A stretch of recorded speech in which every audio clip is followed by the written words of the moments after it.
Oi, pessoal. Eu sou o Rogério, faço parte da equipe da residência pedagógica. Vocês não tiveram a oportunidade de ter aula com a gente no começo do ano, que nem vocês tiveram com a professora Sandra, mas a gente está fazendo um projeto junto com ela. Atualmente estamos com os terceiros anos do ensino médio, mas ficamos responsáveis por trabalhar com vocês o Reino Fungi, Reino Plantae e uma parte do Reino Animal. Hoje a nossa aulinha vai ser sobre o Reino Fungi, eu e o Caio vamos dar ela. A gente vai dividir a aula em duas partezinhas, eu dou uma parte, ele vai dar outra, e aí a gente vai seguindo. Qualquer dúvida pode entrar em contato com a gente, e o Caio vai falar um pouquinho agora, e a gente inicia a nossa aula. E aí, galera, eu sou o Caio, eu também sou aluno de Ciências Biológicas da UNP e fazemos parte do programa da Ciência Pedagógica. E hoje a gente vai falar com vocês um pouquinho sobre o reino Fungi. Bom, então eu vou compartilhar aqui a tela com vocês. Não vai ser uma aula tão grande, para não ficar tão chata. É mais uma revisão, que vocês já viram isso no começo do ano, né? Mas vamos lá, então, começando com o reino Fungi. Quem são os fungos? Vocês saberiam me dizer? Provavelmente muitos vão dizer o cogumelozinho aqui, que esse aqui é bem característico, né, desse reino. Também é bem conhecido de alguns desenhos, como, por exemplo, o Mario. Mas a gente vai ver que não existe só esse tipo de fungo. Há outros tipos e eles têm grande importância na nossa vida. Vocês vão ver aqui no decorrer da aula. Mas vamos começar, então, com os representantes. Primeiro, nós temos os cogumelos, que eles são bem característicos desse reino. Vocês provavelmente conhecem, já devem ter visto. Vale ressaltar que essa estrutura que a gente vê é a estrutura reprodutiva do fungo. Ele não é isso aqui sempre. Isso aqui é só quando vai ocorrer a reprodução que aparece. Vocês vão compreender um pouquinho mais sobre essa estrutura corporal, mas ela só vai aparecer quando for a época da reprodução. Vocês já viram aqui outro também que eu passei sem querer, que é a levedura. A levedura a gente não consegue ver a olho nu, que nem a gente consegue ver os cogumelos. Ela tem um importante papel. Vou falar para vocês um pouquinho daqui a pouco. Temos também os bolores. Os bolores vocês provavelmente sabem quem são, devem ter visto já na casa de vocês. Aqui acontece, o que acontece? Geralmente eles contaminam alimentos com os esporos e o fungo se desenvolve em cima desses alimentos, que é conhecido mofo também pela gente.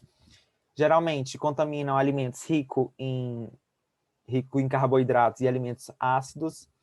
Tem que ter cuidado, porque isso aqui possibilita a contaminação de outras frutas, se deixá-las juntas. Ele, como produz esporos, os esporos vai pelo ar, contaminando outros alimentos. Temos também a orelha de pau, que ela não é tão vista com tanta facilidade, mas é bem bonitinha. Ela lembra uma orelhazinha aqui, essas estruturas aqui que crescem em cima de árvores. Bom, vistos os representantes, cogumelos, leveduras, bolores, orelhas de pau, cada um com a sua função.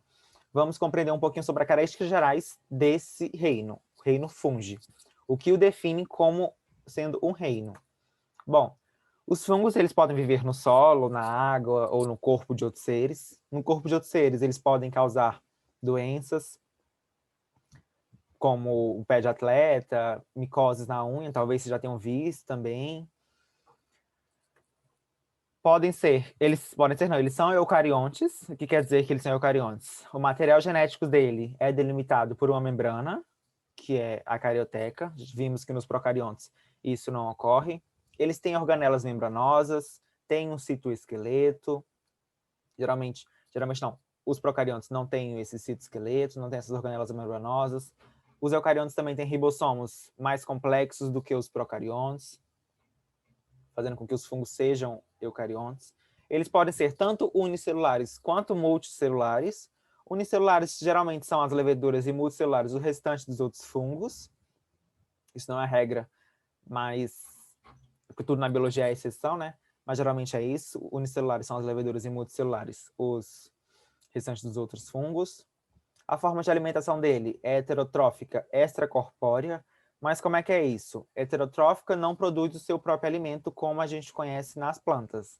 As plantas são autrótrofas, produzem seu próprio alimento.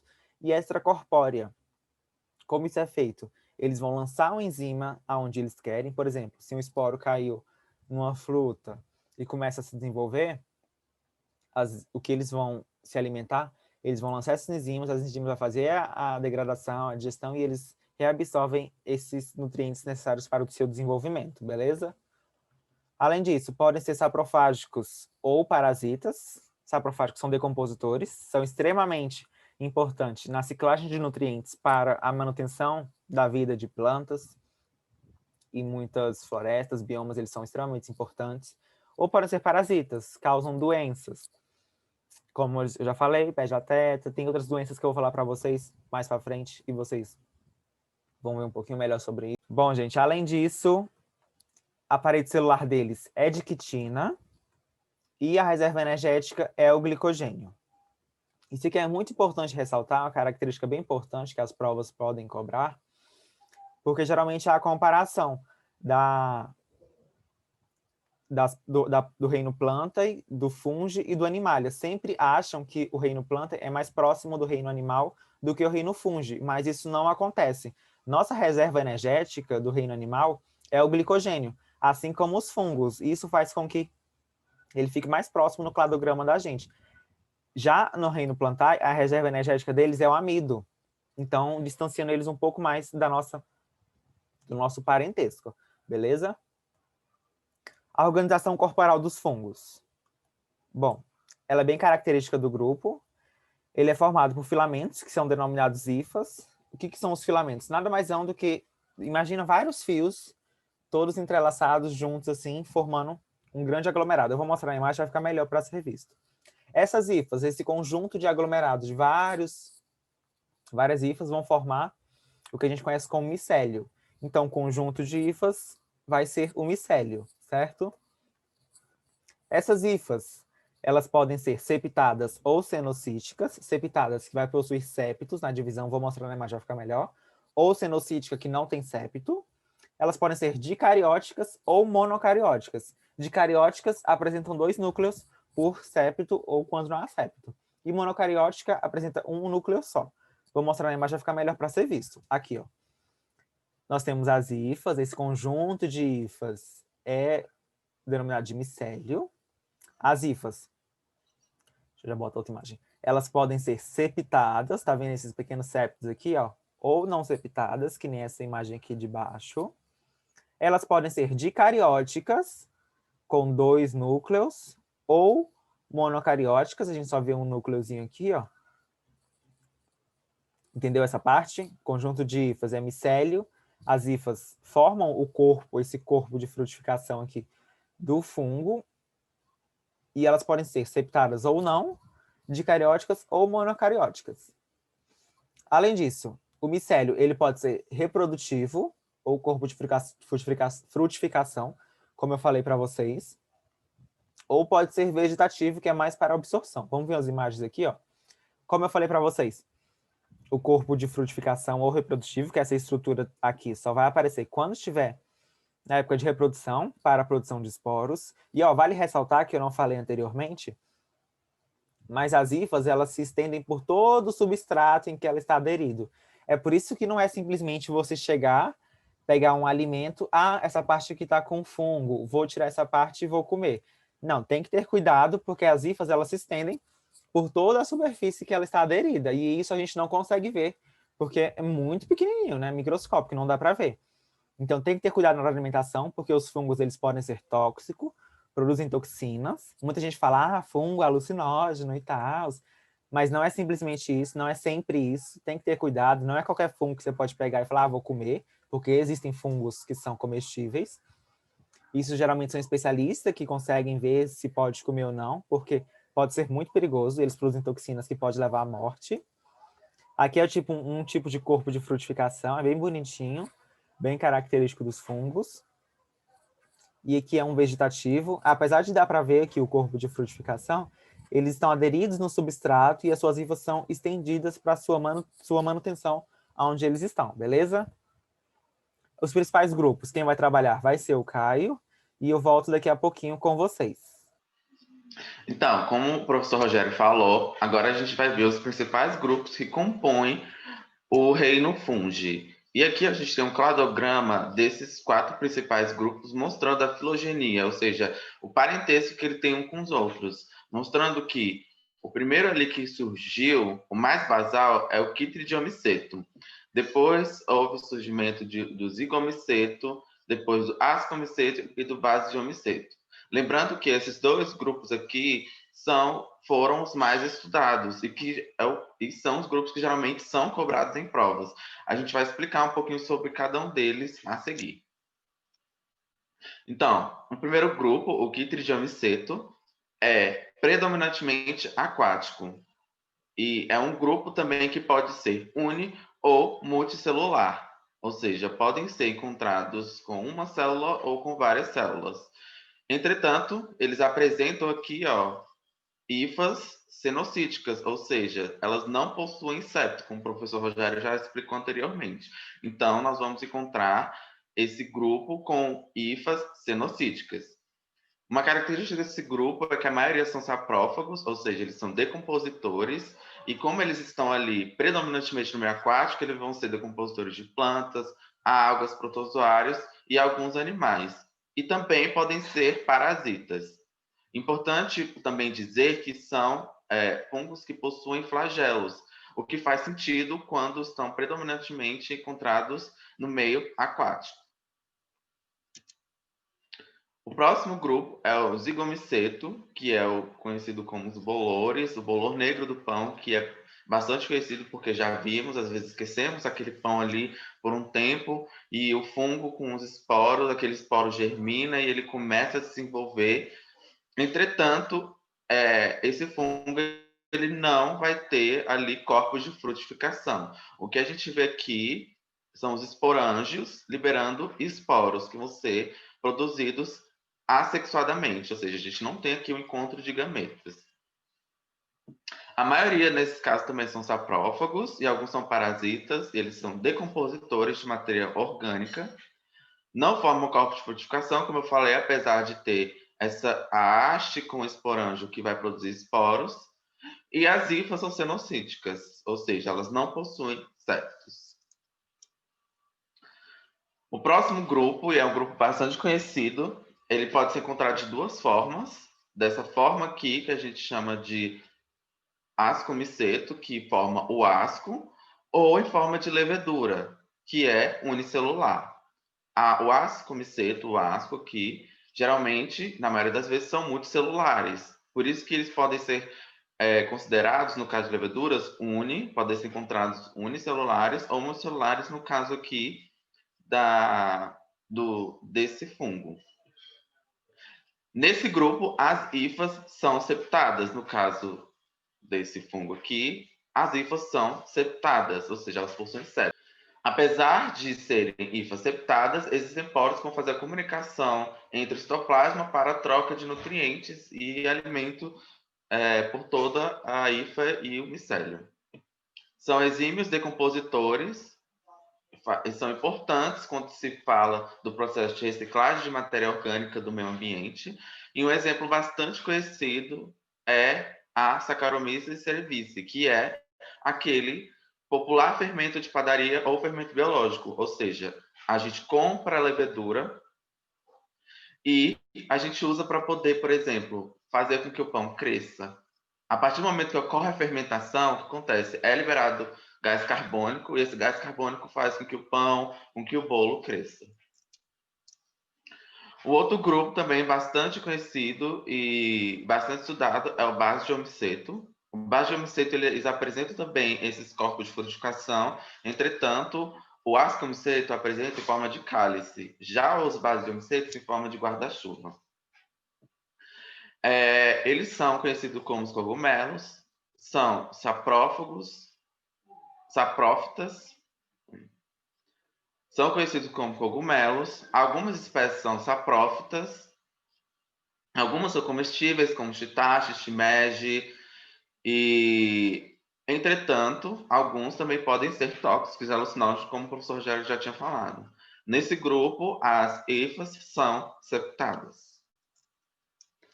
O fungo ele pode se reproduzir de duas formas, de forma assexuada por mitose, ou seja, ali você não vai ter um encontro de gametas, você vai ter a produção de esporos, mas essa produção de esporos vai ser por mitose, e esses esporos podem ser liberados e vão germinar formando novos fungos. Por fragmentação, você tem ali o fungo, e aí, por ação mecânica, às vezes, do vento, esse fungo se quebra, esses micélios eles se quebram e acabam caindo em outro lugar. Se esse fungo cair em um lugar propício para a sua reprodução, para o seu crescimento e desenvolvimento, ali ele vai crescer e se desenvolver. Ou para o brotamento, você tem ali também o fungo, as hifas, a hifa acaba, daquela hifa acaba brotando uma outra hifa que geralmente cai. Se ela cai num espaço também que é propício para o seu desenvolvimento, ela começa a germinar e se desenvolver. Ou por produção de esporos. Entretanto, essa produção de esporos aqui, ela não envolve conjunto de gametos, por isso que a gente chama de assexuada. Um exemplo de reprodução assexuada a gente encontra nos zigomicetos, que vai possuir esporangióforos, que é essa estrutura aqui. Os esporangióforos vão produzir esporos por mitose, que serão haploides. Já na forma sexuada, a gente vai ter a meiose zigótica por meio de plasmogamia, que é a fusão de citoplasmas, por meio de cariogamia, que é a junção de núcleos, e por meiose, que esses núcleos sofrerão meiose futuramente. Eu vou explicar isso melhor no ciclo, porque vai fazer mais sentido para vocês verem como que realmente funciona.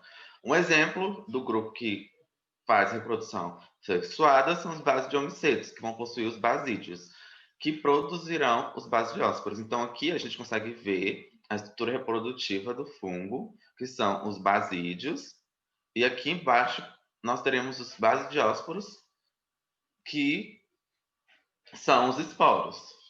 Lembrando que essa estrutura aqui, a estrutura reprodutiva, ela só aparece quando o fungo começa a entrar em reprodução sexuada.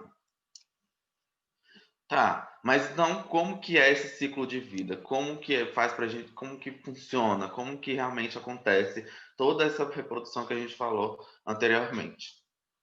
A gente quer começar explicando a parte pelo fungo que desenvolvido, porque aí a gente consegue estudar o ciclo inteiro. Então aqui nós temos as hifas e o conjunto de hifas nós temos os micélios, certo? A partir do momento que começa a reprodução sexuada, esses micélios, esse fungo, ele irá produzir o corpo de frutificação, que é esse em laranja aqui. Esse corpo de frutificação a gente dá o nome de ascocarpo. Aqui no ascocarpo nós temos as hifas. Essas hifas, elas possuem dois núcleos. A gente consegue ver aqui, um núcleo amarelo e um núcleo vermelho. Esses núcleos irão fundir, ou seja, começou a reprodução sexuada, irão fundir. Como que a gente dá o nome dessa fusão de núcleos? A gente dá o nome de cariogamia. A gente tinha dois núcleos haploides. Esses núcleos irão fundir por cariogamia, irão produzir aqui um zigoto, que agora vai ser diploide. Esse zigoto, ele vai sofrer meiose zigótica, ou seja, uma meiose reducional. A gente tinha uma célula que se dividiu formando duas células e se dividiu formando quatro células. Então, a gente tem aqui quatro células. Essas quatro células, elas serão haploides. Essas quatro células sofrerão mitose. Então, a gente tinha quatro células que se dividiram e agora temos 8 células. Essas 8 células aqui agora vão formar os ascósporos, que estão dentro dos ascos. Esses ascósporos futuramente serão liberados, e aí, se caírem em um ambiente propício para o seu desenvolvimento e germinação, esses esporos começarão a germinar, começarão a se desenvolver, formando novas hifas e novos micélios. Aqui a gente, não, apesar de termos o sexo, apesar de termos reprodução sexuada, aqui a gente não tem sexo feminino e sexo masculino. A gente dá o nome de positivo ou negativo. Em qualquer um dos dois aqui, pode ser positivo ou negativo. Então, supondo que foi liberado esse ascósporos, que é o nome do esporo que a gente dá, esses esporos germinaram e formaram novas hifas e novos micélios. Por feromônio, um fungo pode acabar atraindo o outro. Se houver compatibilidade entre esses fungos, eles irão fundir o seu citoplasma. E o nome dessa fusão a gente dá de plasmogamia. Ou seja, ali a gente teve um micélio que se encontrou com outro micélio de fungos diferentes. Entretanto, ao se encontrarem por feromônios, a serem atraídos por feromônios, havendo compatibilidade, essas hifas irão se fundir, juntando seu citoplasma. A partir dali, a gente tinha uma hifa aqui, monocariótica. Agora, aqui, quando eles se fundiram com plasmogamia, nós temos hifas dicarióticas com 2 núcleos.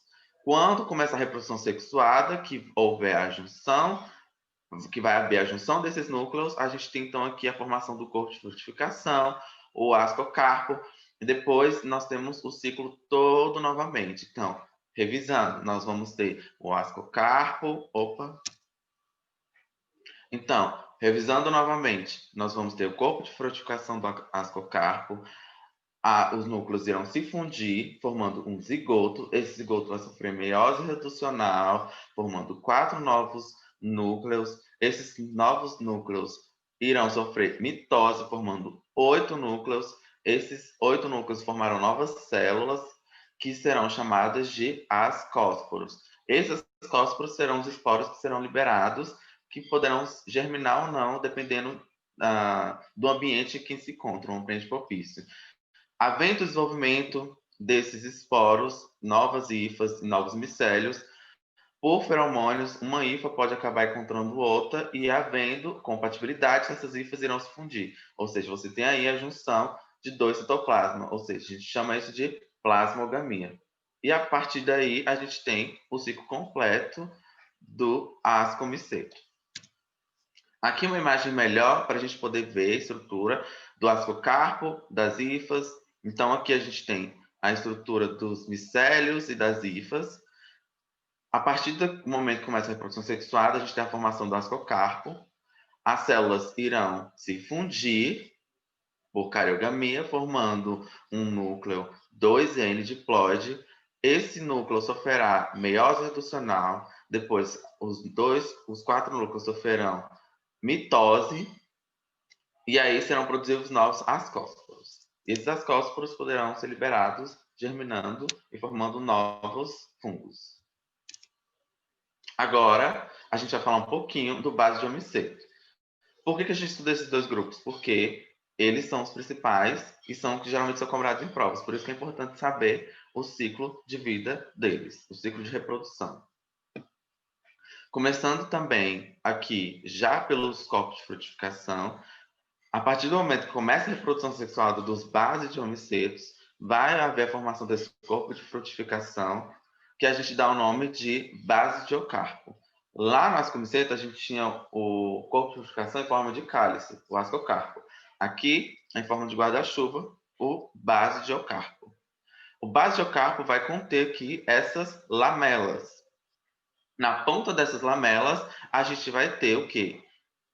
As hifas com 2 núcleos. Esses 2 núcleos vão o quê? Se fundir. A gente tem um vermelho e um amarelo. Esses núcleos haploides vão se fundir por cariogamia, formando um zigoto diploide. A mesma coisa do outro grupo. Esse núcleo, esse zigoto 2N, vai sofrer meiose zigótica, ou seja, a gente tem uma célula que vai se dividir em 2, depois vão se dividir em 4. Teremos agora 4 células.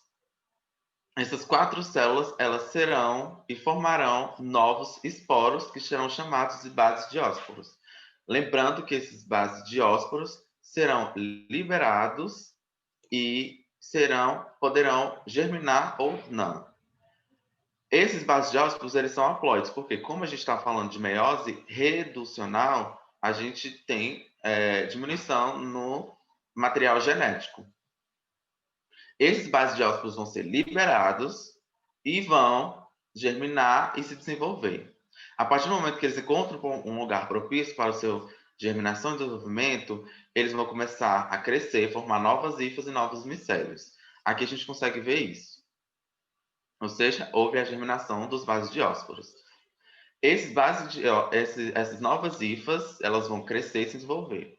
Por feromônios, elas podem acabar encontrando outros fungos de outras espécies. Se houver compatibilidade entre elas, elas irão se fundir citoplasma com citoplasma. Assim, a gente dá o nome de plasmogamia. A partir desse momento, a gente vai ter hifas dicarióticas. Antes, a gente tinha aqui hifas haploides, monocarióticas. Quando essas hifas se fundem, citoplasma com citoplasma, por plasmogamia, agora elas vão ser dicarióticas. A partir do momento que esse fungo vai entrar em reprodução sexuada, ele forma o corpo de frutificação base de ocarpo, e aí o ciclo começa novamente. Importante lembrar aqui, qual a diferença, então, lá do ascomiceto e do basidiomiceto? Aqui no ascomiceto, a gente vai ter a lei da meiose, depois a gente vai ter a mitose, e no final teremos 8 núcleos, 8 células diferentes. Aqui, no basidiomiceto, nós teremos apenas 4. As células, o zigoto, ele sofrerá apenas a meiose reducional. Aqui mostrando um pouco melhor, então, né, o basidiocarpo, que é a parte reprodutiva. Teremos aqui as lamelas. Na ponta das lamelas, aqui, ó, a gente vai ter, então, a fusão de núcleos por cariogamia. Esses núcleos irão se dividir por meiose adicional, formando 2 células, depois 4. Esses núcleos irão migrar para o interior das projeções, que vão formar os basidiósporos. Esses basidiósporos, então, que são os esporos, serão liberados, podendo germinar e desenvolver-se em novos fungos. Os líquens nada mais, nada menos então, do que a associação simbiótica entre os fungos com algas verdes e cianobactérias. Aqui a gente consegue ver, na lâmina microscópica, os fungos, os micélios e as células da alga aqui. Aqui é um corte transversal de um líquen, e aqui a gente consegue ver que o líquen ele é formado por camadas. A gente tem a gente tem um corte superior, ou seja, a parte que é representada aqui pelo fungo, a camada fotobionte, que é a camada que vai ter as células da água ou das cianobactérias, e elas ficam na superfície justamente porque elas precisam fazer fotossíntese. Depois nós temos aqui a medula do fungo, que é composta pelos micélios e as hifas, e o córtex inferior. Quando há, por exemplo, chuva, por que a gente, quando chove, vê os líquens, eles ficam bem verdinhos? Porque ali você tem água. Então, acaba que a camada fotobionte ela fica mais evidente. Essa associação é uma associação com os fungos ascomicetos. Na maioria das vezes, é com esse grupo. Como eu falei, esse grupo possui camadas, diferentes camadas, sendo a camada fotobionte fica mais na parte ali superior, porque ela precisa receber luz para poder fazer a sua fotossíntese, porque possui clorofila. Aqui a gente consegue ver, importante dizer que essa associação é uma relação ecológico-mutualística, no qual ambos os grupos, tanto o fungo quanto as cianobactérias e as células das algas verdes, se beneficiam. Essa relação ela pode ser obrigatória ou não. No caso do líquen, é uma relação obrigatória, porque para o líquen existir, precisa ter o fungo com as cianobactérias ou as algas. Tá, se é uma relação mutualística no qual ambos se beneficiam, como que ocorre então esse benefício? As algas verdes e cianobactérias possuem clorofilas. Essas clorofilas, ao receber a luz, elas irão fazer fotossíntese. Acontecerá o processo de fotossíntese, que é a produção de açúcar e glicose. Esse açúcar e essa glicose produzida, ela vai ser consumida um pouco pelos fungos. Entretanto, os fungos também darão, por exemplo, proteção, água e sais minerais para as algas verdes e cianobactérias, que também são importantes e usam também para o seu desenvolvimento. Aqui um pouco mais de tipos diferentes de líquens que a gente vê. A gente vê em árvores, em rochas, em troncos, em folhas. Outra associação também importante quando se fala de fungos são as micorrizas, que é uma associação entre fungos e as raízes das plantas. Ah, mas os fungos são danosos, eles vão matar a planta. Nesse caso, não. Nesse caso, também é uma reação mutualística, porém não obrigatória. No caso lá dos líquens, é uma relação obrigatória. Aqui, não. Porém, aqui, ambos os grupos também se beneficiam, tanto as plantas quanto os fungos. O que acontece? Os fungos nas raízes eles irão potencializar a absorção de nutrientes para as plantas, ou seja, eles vão ali também dar para as plantas, como eles estão entrelaçados nas raízes, e as raízes que são responsáveis por absorver água, sais minerais e outros nutrientes, os fungos ajudarão nessa absorção, principalmente quando a planta estiver em um lugar que seja pobre de nutrientes. No outro lado, as plantas irão ali fazer fotossíntese e irão fornecer energia para a multiplicação desses fungos. Agora o professor Rogério vai falar um pouco sobre as importâncias ecológicas. Oi, pessoal, voltei. Vamos falar um pouquinho sobre as importâncias econômicas e ecológicas, ver o quanto eles são importantes para a gente. Primeiro, os fungos eles são decompositores. O que isso quer dizer? É muito importante porque eles são responsáveis por repor os nutrientes no solo. Eles degradam aquela matéria orgânica morta e repõem no solo os nutrientes necessários para a manutenção das vidas de plantas, de animais e, consequentemente, a nossa vida, porque a gente necessita das plantas para o nosso processo de respiração, né? Além disso, são responsáveis pela fermentação, no desenvolvimento do pão, de vinho, cerveja, pão que a gente costuma comer diariamente, cerveja que os pais tomam nos finais de semana, a gente também toma, algumas pessoas, os maiores de 18, né? Mas a fermentação, o que quer dizer? Ela nada mais é do que a produção de gás carbônico, que vai fazer com que ocorra, por exemplo, no pão, esse estufamento, esse crescimento do pão, a produção de bolos também, vai pegar o açúcar, a glicose, quebrar essa glicose, que tem 6 carbonos, em 2 moléculas de 3 carbonos, que é o ácido pirúvico, e a partir disso vai ocorrer a produção do etanol, que é o álcool, e nessa produção vai ocorrer a liberação de gás carbônico, o que é extremamente importante para o crescimento de pão, de bolo. A gente vê que a gente sempre coloca fermento nos bolos, e para fazer pão também a gente coloca o fermento biológico, bota para descansar o bolo, para ele crescer. É esse processo de produção de gás carbônico que faz com que essas massas crescem. E esse etanol, que é produzido também na fermentação, é o que é utilizado para produzir os vinhos, produzir o malte. Tem todo um processo, um preparo, mas basicamente os fungos são responsáveis por essa função. Eles também são usados na indústria farmacêutica e indústria alimentícia. Na indústria farmacêutica nós temos a penicilina. Não falei para vocês, mas o primeiro antibiótico a ser descoberto foi com o auxílio de um fungo. Um pesquisador estava estudando colônias de bactérias e deixou durante um tempo e viu que começou a crescer uma quantidade de fungos, que é o penicílio, e ele inibia o crescimento da bactéria. E a partir disso ele começou a estudar um pouco mais esses fungos e desenvolveu a penicilina, o primeiro antibiótico para matar as bactérias. E também na indústria alimentícia. Nós temos o shiitake, o shimeji, talvez vocês conheçam. São fungos comestíveis, que muita gente utiliza nos pratos. Eles também, como o Caio já falou, são bioindicadores da qualidade do ar, em associação com as algas. Aqui, ó, uma imagem dos líquens em talos de... Em talos não, em troncos de árvores. Vocês provavelmente já devem ter visto perto da casa de vocês. Quanto mais poluídos, menos a gente vai ver esses líquens.